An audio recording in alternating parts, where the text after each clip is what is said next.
My name is Mike Sullivan. I'm a former IRS agent and teaching instructor. Welcome to my YouTube station. It's the home of the 5-minute or less video.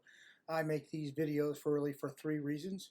So you don't get ripped off. You got enough information to go ahead and make a good logical decision. And number three, to give you the education you need. And it usually doesn't take any more than 5 minutes to go ahead and do this. Just a little about me. I'm a national expert in IRS resolution.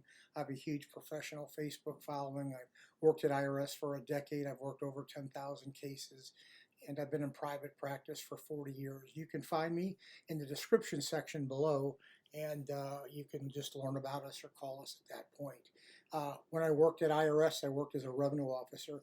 I used to accept offers and deny offers and compromise, and I can't tell you how many offers that have been accepted.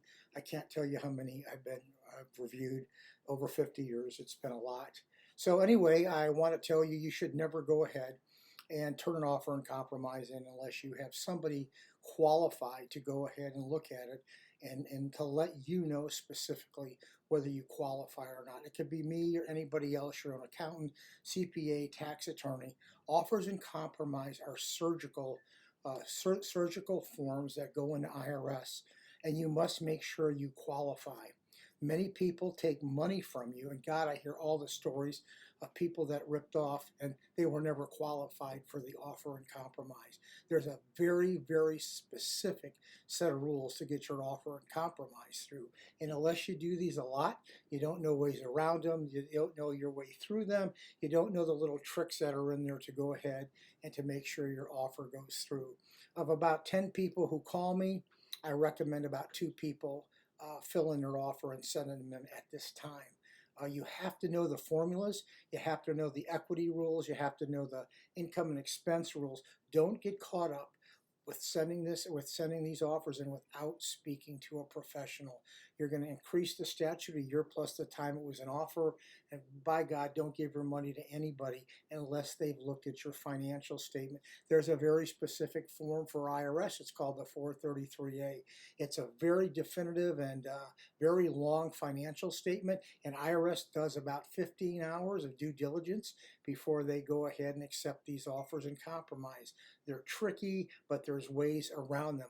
Not all the times when you call would I accept the offer, but say, hey, let's do this in 3 months. You're going to have a better chance.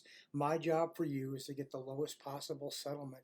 And since I accepted offers and deny offers, I know exactly what those elements and what those cases and what you need to change.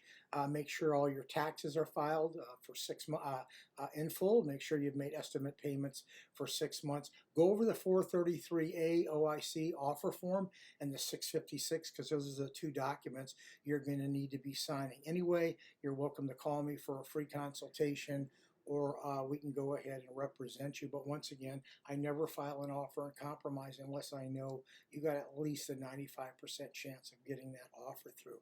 The more due diligence you do, the better you are. Just don't go hire any Tom, Dick, and Harry out there, because I am telling you, probably about 3% of the people in this industry know what they're doing. And once again, I should know. I've seen all this come through my desk in a lifetime. I wish you well. You'll find me in the description section below. I appreciate the time. If this information was helpful, please give me a subscription. YouTube loves subscriptions. Leave me a comment. If I like your comment, I'll make a YouTube. I appreciate your time. Thank you so very much.